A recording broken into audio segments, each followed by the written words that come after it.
So this is my third solar site, and this is my main breaker, my connection to the grid, and I'm making the cages to protect my trunk cables, and I've come up with a much easier method than before, so I thought I'd make a quick video to explain how I'm doing it. But before that, a quick introduction to the site. It's April now, and I started work on this site in January. That's when I started putting all these ground sheets down. This is mine, and that's my neighbour. I'd already bought all the black sheets, and when I was working at site number 2, it's next to a chicken farm, and the chicken farmer saw me putting down these black sheets, and he said he had all this vinyl flooring from one of his old barns. I actually had 3 times this amount, so it's pretty thick plastic, like vinyl flooring. Thicker stuff than you'd get in a house and a bit more rigid.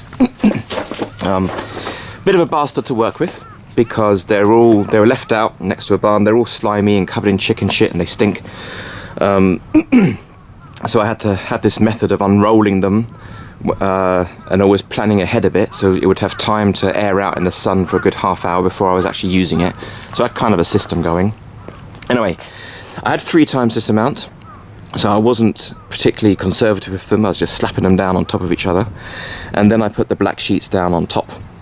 I thought where it doesn't get in direct sunlight a lot, it's probably fine, but I don't know how long this stuff will last. If the strong UV on it, it might go a bit cracked and brittle. So I thought I might as well put the black sheets on top, and as I said, I bought them anyway. Right, so this site is pretty much just 2 long straight rows. Every site has its advantages, disadvantages. This one, easy because it's a long straight row. Bit of a pain because I can't bring the car up close. It's like on an elevated road, and the ground in some areas, this was all kind of reclaimed. In some areas it's just hardcore dumped down. It's all a bit loose. But anyway, all done now. So it took me quite a long time to do all these ground sheets. Probably, I don't know, 4 or 5 weekends just to put the white stuff down, then another 4 weekends to put the black sheets on top, not including a good 4 or 5 days worth of effort to rake up all the stones and move all the stuff. This part of the bank wasn't here. You may be able to see, I don't know if it's going to come out in the video, this is all the rubble and stones which I scraped off the site and then just dumped down into this ridge. As we go round, this is my neighbour, so this is my long straight row, and I may speed this video up a bit, but we'll go around the corner in a minute, and then I've got another half row. This is the back corner of my site. This is the neighbour. It's the opposite end from where we started filming down there. One of the disadvantages of having just like 2 long straight rows is that I've got a lot more ground cables at this site than I have at the others, because when you've got 3 or 4 shorter rows, they can bring 2 power cons together and run 1 cable with the pair of them, and then every time they do that you kind of cut the amount of ground conduit, as it were, in half. So I got about 50% more ground cables here in total length than I have at the other sites, so there was a lot more concreting to do. But anyway, it was the same method as before, very easy. Same metal flashing cut in half, just stuck down with a bit of tape, filled with concrete. I think I used about 50 bags, so what's that, 1.25 tons, so a fair bit of concrete, but it's cheap, so I mean, it wasn't much, a few hundred quid. I think I spent about 50,000 yen in total. Not bad at all. And it took me probably 2 weekends in full, maybe 3. I can't quite remember. But anyway, it's not so bad.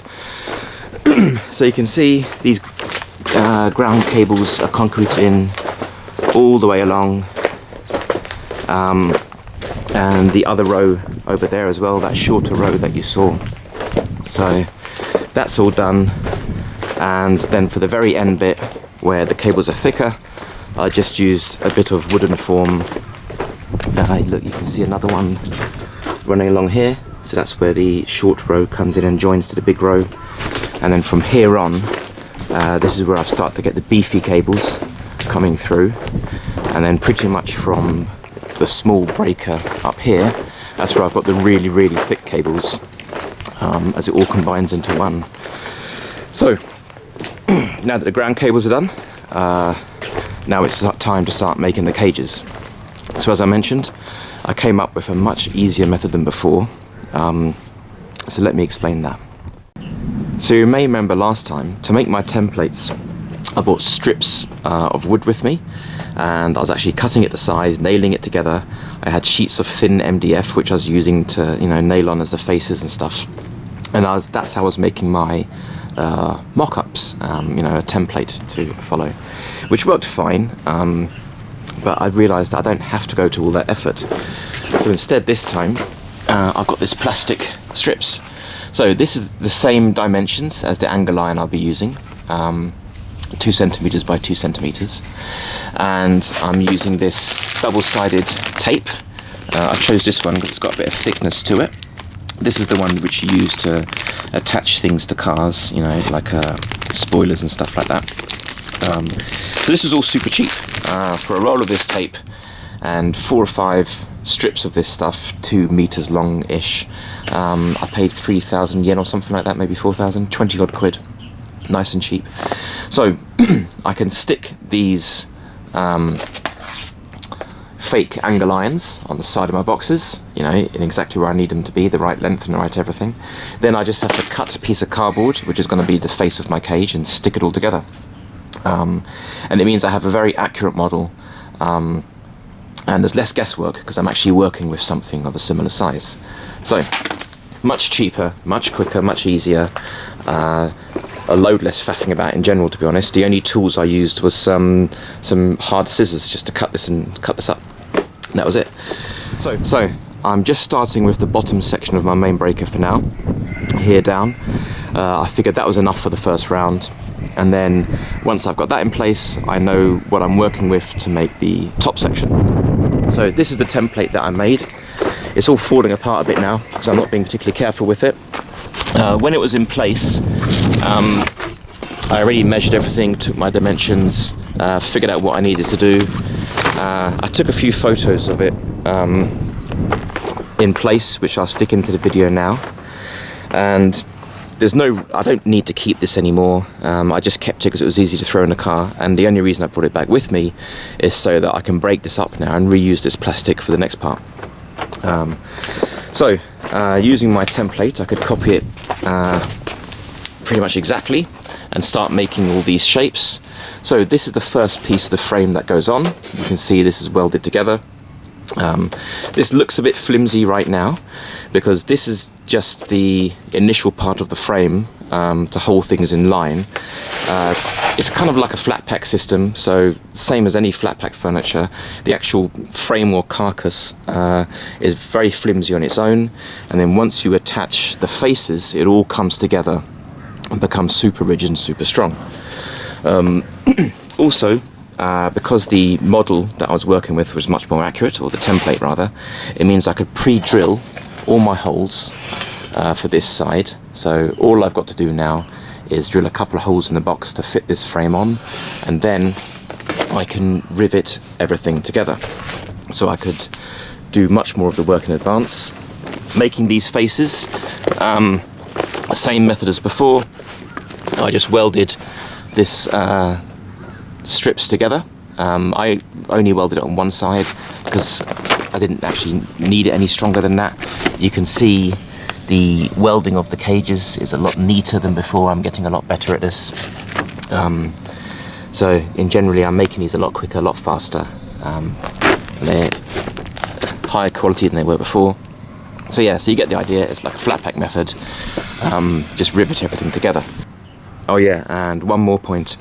Because it's all pre-constructed and all figured out already, I had to bring hardly any tools at all with me. So I've just got one box of general stuff, hammers, spanners, screwdrivers and stuff, angle grinder, a couple of drills, and my rivet gun, and then the pillar drill.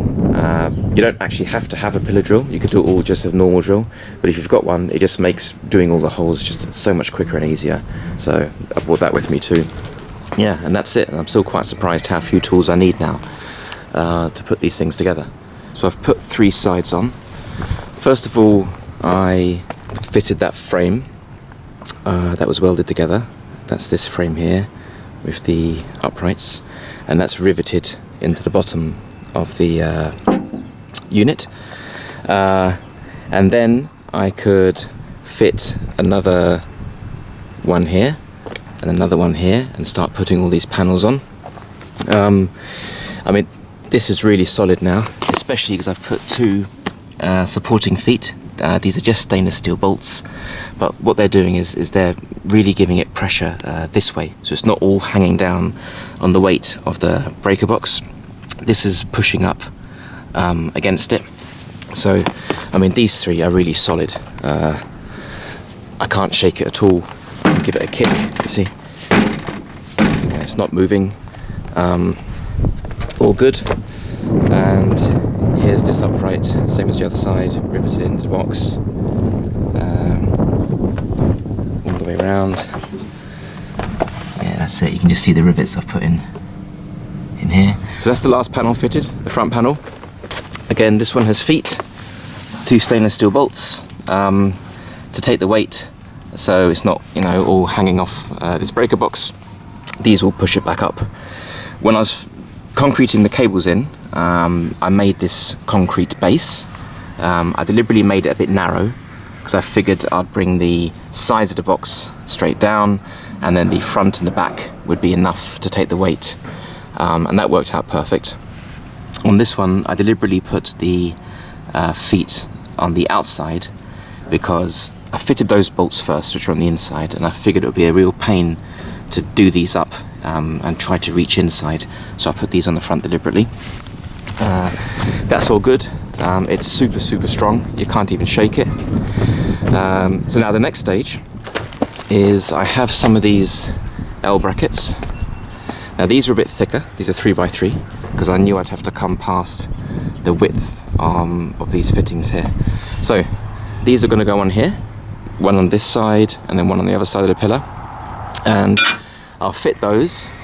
Then I'll have my starting point, because I'll have my base, and I know I want to go up to this part and make a front panel here.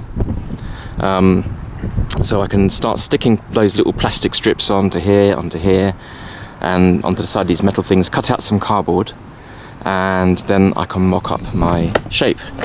Okay, so this is what I'm talking about. Trying to figure this all out in one go would be a nightmare. So I can now cut some of these pieces. I can make notes about how big they are. These are all stuck on with that stuff, and I got another one up here. So I know how big these pieces are now, and I know where I can fit them. Now I can cut a piece of cardboard as my front face, stick that on, and then I can work on the sides and you know, figure it out step by step. So now that I could fit this face on, and I know where I need to notch it for the meter cable that has to come out, now that's given me a frame of reference. So I can fit this piece on, that's on permanently now, and now that will give me a reference when I come back with all the real pieces, and then stick them on in reverse order. So it started raining a little bit, but luckily it hasn't slowed me down too much. So you get the idea now. I can make these cardboard faces and make lots of notes of them, cut them to exactly the right size, mark where I need to make notches, so this is where the meter cable comes out, draw little diagrams, stuff like that, and then stick it all together.